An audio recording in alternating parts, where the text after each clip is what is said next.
2024 లేదా 25లో డిగ్రీ లేదా బీటెక్ చదివారా? సాఫ్ట్‌వేర్ జాబ్ కోసం ఎదురు చూస్తున్నారా? అయితే కోడ్ జ్ఞాన్ 100 డేస్ కోర్సులో చేరండి, జాబ్ సాధించండి.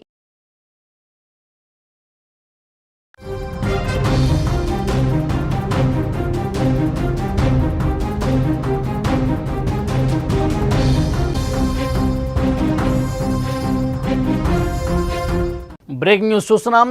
హత్య జరిగిన రోజు గండికోటలో ఉన్నది ఎవరు? ప్రస్తుతం పోలీసులు అన్ని విధాలుగా కూపీలాగుతున్నారు. గండికోటకు ఎందుకు వచ్చారు, ఎంతమంది వచ్చారు, వచ్చాక ఏం చేశారు, వైష్ణవిని అప్పుడు ఎవరైనా చూశారా, జమ్మలమడుగు పిఎస్లో విచారించిన 150 మందిలో నిందితులు ఉన్నారా? ఈ కోణంలో దర్యాప్తు చేస్తున్నారు. కేసులో నిందితులు ఎవరో తెలిసిన ఆధారాలు లభించనందుకే ఆలస్యం జరుగుతుందా? ప్రస్తుతం ఈ కేసులో ప్రతి అడుగడుగు పోలీసులు తనిఖీలు చేస్తూ ఉన్నారు, దర్యాప్తు చేస్తూ ఉన్నారు, విచారణ చేస్తూ ఉన్నారు. కానీ ఏ ఒక్క ఆధారం కూడా సరైనది ఇంకా లభించనట్టుగా తెలుస్తోంది.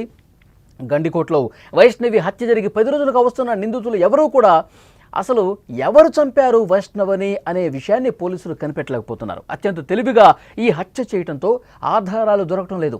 అన్ని కోణాల్లో పోలీసుల దర్యాప్తు అనేది కొనసాగుతుంది. ఆధారాల కోసం అన్వేషణ అనేది కొనసాగుతుంది. కుటుంబ సభ్యులే హత్య చేశారని అంతా అనుమానిస్తున్న అనుమానాలు నిజమే, కానీ క్లూస్ ఏవి, కానీ ఆధారాలు ఏవి? పోలీసులు కూడా నోట కూడా అసలు ఒక్క మాట రావట్లేదు. పలానా వ్యక్తి చంపారు, పలానా మనుషులు చంపారు, కుటుంబ సభ్యులే చంపారు, లేదు కుటుంబ సభ్యులకు సంబంధం లేదు, వేరే బయట వ్యక్తులు చంపారు. ఇలాంటివి ఎన్నో కనిపిస్తున్నా ఆధారాలు మాత్రం ఇంతవరకు లభ్యం కాని పరిస్థితి అయితే ఉంది. ఈ కేసు దర్యాప్తు కీలక పరిణామం చోటు చేసుకుంది. వైష్ణవి హత్య జరిగిన రోజు గండికోట ఆ పరిసర ప్రాంతాల్లో సంచరించిన వాళ్ళని సెల్ టవర్ లొకేషన్ ఆధారంగా గుర్తించి జమ్మలమడుగు పిఎస్కు పిలిపించారు. 150 మంది ఉన్నట్టుగా గుర్తించారు. ఆ 150 మందిలో ఎవరెవరు అక్కడికి ఆ ప్రాంతంలో ఎంతసేపు ఉన్నారు, ఆ 150 మంది ఎందుకని ఆ ప్రాంతానికి వచ్చారు, గతంలో ఎప్పుడైనా వచ్చారా, పర్టికులర్గా ఆ రోజు రావడానికి కారణం ఏంటి, వారితో పాటు ఎవరెవరు వచ్చారు, ఎంతసేపు ఉన్నారు, వాళ్ళు ఎవరెవరికి ఫోన్లు చేసి మాట్లాడారు, ఇవన్నీ కూడా పోలీసులు తెలుసుకుంటూ ఉన్నారు. కానీ ఇప్పటికీ మనకు అందుతున్నటువంటి సమాచారం ప్రకారం ఆ 150 మందిలో నిందితులు అసలు ఉన్నారా లేదా అన్నది కూడా పోలీసులు ఇంకా కనిపెట్టలేని పరిస్థితుంది. గత కొన్ని రోజులుగా మనం చూస్తున్నాం, 10 రోజులుగా విచారణ చేస్తూనే ఉన్నారు. కుటుంబ సభ్యుల మీద అనుమానం వ్యక్తం చేశారు. తల్లిదండ్రులే అన్నలకు చెప్పి మరీ ఈ దాడి చేపించారు, వైష్ణవని హత్య చేపించారు అని వార్తలు కూడా వచ్చినాయి. అన్నల్ని విచారించారు. బ్రహ్మయ్య కావచ్చు, కొండయ్య కావచ్చు, తర్వాత సురేంద్ర, వీళ్ళ ముగ్గురిని విచారించారు. కొన్ని అనుమానాలు లేవనెత్తారు. వచ్చినటువంటి ప్రశ్నల ఆధారంగా వాళ్ళని క్వశ్చన్ చేసినప్పటికీ కూడా సరైన ఆధారాలు వాళ్ళకి వ్యతిరేకంగా కనిపించలేదు. కాబట్టి పోలీసులు ఏమీ చేయలేని ఒక నిస్సహాయ పరిస్థితి ఉంది. కానీ పోలీసులు అన్ని కోణాల్లో దర్యాప్తు చేస్తూ ఉంటున్నారు. కర్నూలు రేంజ్ డీఐజీ కోయ ప్రవీణ్ గారు ఆ రోజు గండికోట ప్రాంతంలో ఆయన దర్యాప్తుల్లో భాగంగా, విచారణలో భాగంగా అక్కడికి వచ్చినప్పుడు ఈరోజు మధ్యాహ్నమే కొన్ని కీలకమైనటువంటి ఆధారాలు మాకు లభించాయి, ఈ సాయంత్రమే ఎస్పీ గారు మొత్తం చెప్పేస్తారా ఏం జరిగిందన్నారు. కానీ ఇప్పటికీ 10 రోజులు అవుతుంది. ఆయన చెప్పిన తర్వాత ఒక వారం రోజులు అవుతుంది. కానీ ఎక్కడ ఒక్కడు కూడా ముందుకు పడినటువంటి పరిస్థితి ఉంది.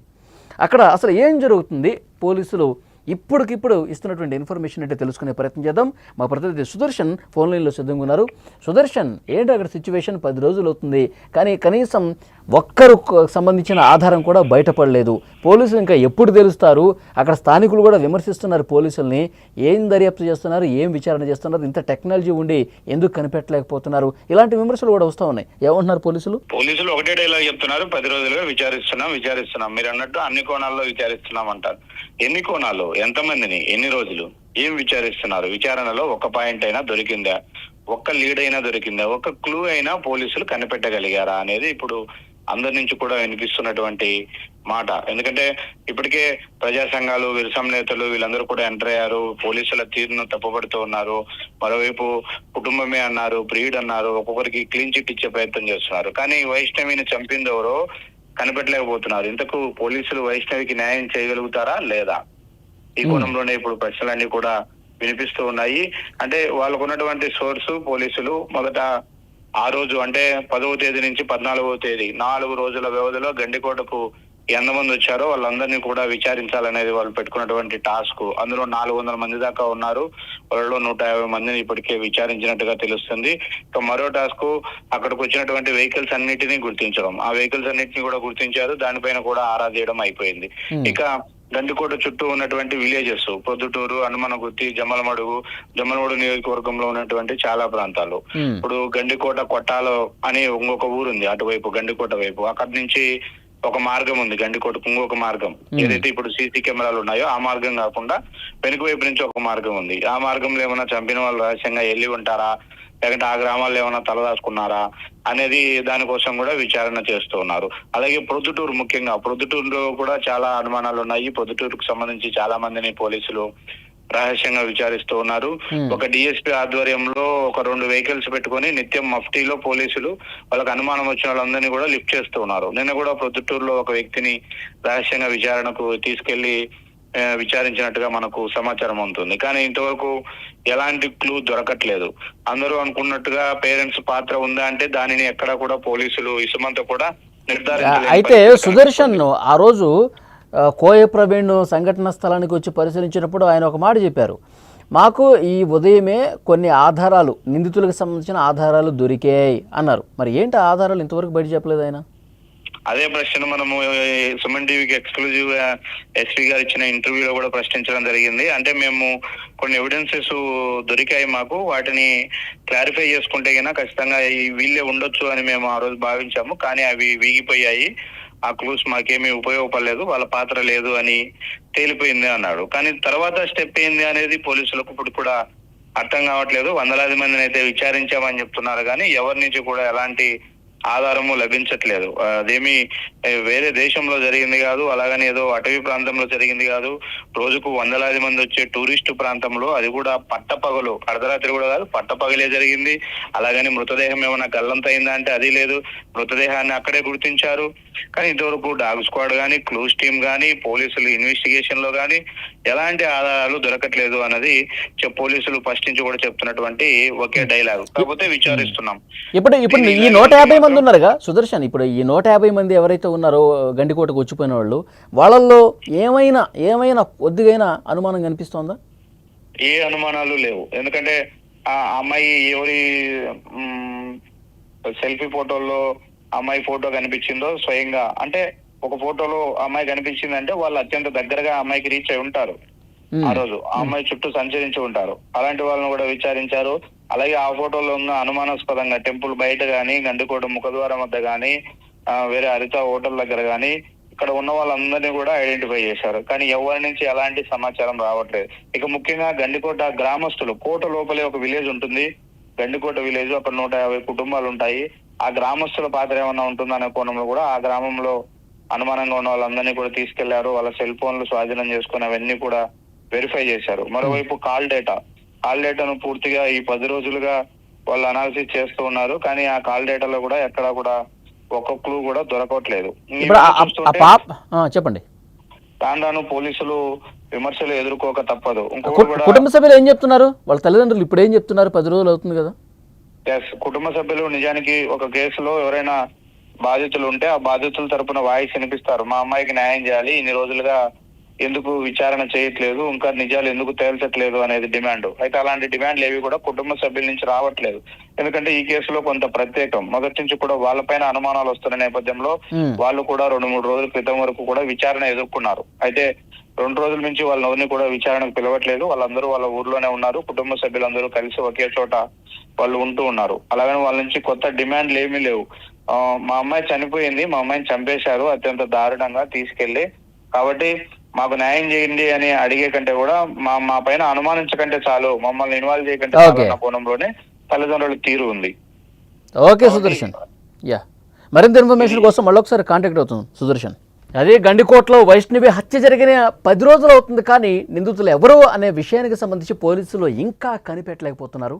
అసలు అత్యంత తెలివిగా ఈ హత్య చేయడంతో ఆధారాలు లభించట్లేదా, లేకపోతే పోలీసులు అన్ని కోణాల్లో దర్యాప్తు చేస్తున్నప్పటికీ కూడా ఎందుకు కనిపెట్టలేకపోతున్నారు? ఆధారాల అన్వేషణ కొనసాగుతుందని చెప్తున్నప్పటికీ ఒక్కటంటే ఒక్క ఆధారం కూడా ఎందుకు లభించలేకపోతుంది? అంటే చేయాల్సినటువంటి రీతిలో ఏమైనా ఇన్వెస్టిగేట్ చేయట్లేదా? పోలీసులు నిర్లక్ష్యం ఏమైనా కనిపిస్తుందా? లేదంటే చాలా తెలివిగా ఈ ఈ దారుణానికి పాల్పడ్డ వాళ్ళు వ్యవహరించారా? ఈ హత్య చేసిన వాళ్ళు అంత తెలివిగా ఈ హత్య చేశారా? ఎందుకంటే ఇంత టెక్నాలజీ ఉంది, ఇంత సీసీటీవీ ఫుటేజ్ పరిశీలిస్తున్నారు, కాల్ డేటా పరిశీలిస్తూ ఉన్నారు. ఇటు కుటుంబ సభ్యులు కాదని తెలుస్తూ ఉంది, అన్నదమ్ముల మీద అనుమానాలు ఉన్నాయి, కానీ వాళ్ళకి వ్యతిరేకంగా ఆధారాలు కూడా సంపాదించాలని పరిస్థితుంది. మరి ఆ గండికోట ప్రాంతంలో సమీపంలో ఉన్న గ్రామస్తుల ప్రమేయం ఉందా అంటే దానికి సంబంధించిన ఆధారాలు లేవు. మరి 150 మంది వచ్చారంట ఆ రోజు గండికోటలో ఈ అమ్మాయి హత్య జరిగినప్పుడు. మరి ఆ 150 మందిని విచారిస్తుంటే వీళ్ళకు కూడా ఎలాంటి సంబంధం లేదని చెప్తా ఉన్నారు.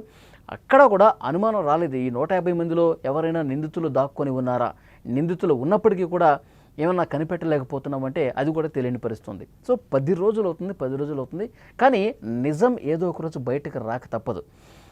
ఎవరైనా ఎంత చాకచక్యంగా ఎంత తెలివిగా ఈ హత్య చేసినా సరే ఏదో ఒకటి కనీసం ఒక చిన్న ఆధారమైన ఒక చిన్న క్లూ అయినా ఆ హత్య చేసినటువంటి నేరస్తుడు వదిలిపెట్టి ఉంటాడు. కానీ దాన్ని పట్టుకోవడంలోనే లేట్ జరుగుతుంది. సో మరొక వారం రోజులైనా సరే, మరొక 4-5 రోజులైనా సరే డెఫినెట్గా హత్య చేసిన వాళ్ళు దొరుకుతారు. అది కుటుంబ సభ్యుల, లేకపోతే సొంత అన్నలకు సంబంధించినటువంటి వాళ్ళ, లేకపోతే లోకేష్కి సంబంధించిన ఫ్రెండ్స్ ఎవరైనా ఉన్నారా, లేదంటే అక్కడ ఎవరైనా అల్లరి మూకల, ఏది ఏమైనప్పటికీ కూడా ఆధారాలు అనేవి సంపాదించడంలో లేట్ అవుతుంది, కానీ పక్కాగా మాత్రం దొరుకుతారు. హత్య చేసిన వాళ్ళు ఎవరు అన్నది కనిపెట్టే అవకాశం తప్పకుండా ఉంటుంది. అన్ని కోణాల్లో అన్ని రకాలుగా దర్యాప్తు చేసి పక్కాధారాలు, ఎందుకంటే కొంతమంది అనుమానం ఉంది. ముందుగా అనుమానం వ్యక్తం చేసింది బ్రదర్స్ మీదే, ఎందుకంటే బ్రహ్మయ్య కావచ్చు, కొండయ్య కావచ్చు, సురేంద్ర కావచ్చు, వీళ్ళు కొంత అనుమానంగా కనిపించారు. వాళ్ళ పేరెంట్స్ ఏమో అన్నలు ఎట్ట చంపుతారు, వ్యవస్థలను చేసి అంత దారుణంగా చెల్లిని అన్న చేస్తాడా అని చెప్పి వాళ్ళు కొట్టిపారేస్తూ ఉన్నారు. కానీ కొంత అనుమానం ఉంది కాబట్టి ఆ కోణంలో విచారించిన క్రమంలో ఆధారాలు మాత్రం దొరకట్లా. వాళ్ళు ప్రశ్నిస్తున్నారు, అనుమానం వ్యక్తం చేస్తున్నారు, వాళ్ళు కొంత తడబట్టుగా జవాబులు చెప్తా ఉన్నారు. అయినప్పటికీ కూడా ఆధారం అనేది చాలా ఇంపార్టెంట్. ఆధారం ముందు పెట్టి ప్రశ్నించాలంటే అందుకు తగ్గ ఇన్వెస్టిగేషన్ మరింత లోతుగా చేయాల్సినటువంటి అవసరం ఉందని పోలీసులు చెప్తున్నారు.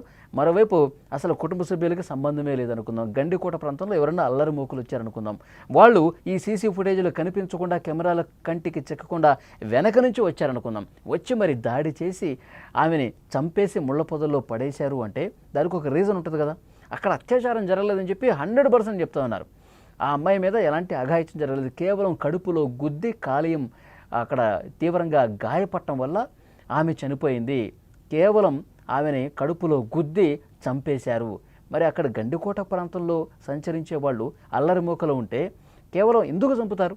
ఒక అమ్మాయిని కేవలం చంపేసి ముళ్ళపొదలు ఎందుకు పడేస్తారు అంటే వాళ్ళకి ఎవరన్నా చెప్పు ఉండాలి, ఈ అమ్మాయిని చంపేయండి అని చెప్పి ఎవరన్నా ఇన్ఫర్మేషన్ ఇచ్చి ఉండాలి. సో అన్ని కోణాల్లో దర్యాప్తు చేస్తున్నారు. ఎవరు ఇన్ఫర్మేషన్ ఇచ్చి ఉంటారు, ఎవరు చంపుంటారు, అక్కడికి ఎవరు వచ్చి ఉంటారు, ఎటువైపు నుంచి వచ్చి ఉంటారు, ఎంత తెలివిగా చంపినా కానీ ఆధారాలు ఏదో ఒకటి దొరుకుతుంది కదా. సో అందుకే వెయిట్ చేస్తూ ఉన్నారు. 100% పక్కాగా ఆధారాలు లభించిన తర్వాతే మీడియా ముందుకు వస్తామని చెప్పి పోలీసులు చెప్తున్నారు. చాలా సీరియస్గా, ఎందుకంటే ఒక ఛాలెంజ్గా తీసుకున్నారు. పోలీసుల మీద విమర్శలు వస్తున్నాయి, పోలీసులు నిర్లక్ష్యం ప్రదర్శిస్తున్నారు, లేదంటే ఎవరినో కాపాడటానికి పోలీసులు ఈ విధంగా చేస్తూ ఉన్నారు. పోలీసులు ఎవరినో రక్షించడం కోసం దొరికినటువంటి ఆధారాలు కూడా అవి వీగిపోయాయి, దొరకలేదు అని చెప్పి కప్పిపుచ్చే ప్రయత్నం చేస్తున్నారు. ఇలాంటి విమర్శలు కూడా పోలీసుల మీద వస్తూ ఉన్నాయి. సో అందుకే వాళ్ళు కొంత ఛాలెంజ్గా తీసుకున్నారు. ఎవరున్నా సరే వదిలేది లేదు, అన్నీ కూడా అతి త్వరలోనే తెలుస్తాయని చెప్తున్నారు. సో 10 రోజులైంది, ఇంకెన్ని రోజులు పడుతుందో తెలియాలి. కానీ ఇన్వెస్టిగేషన్ ఒక పక్క సీరియస్గా జరుగుతోంది.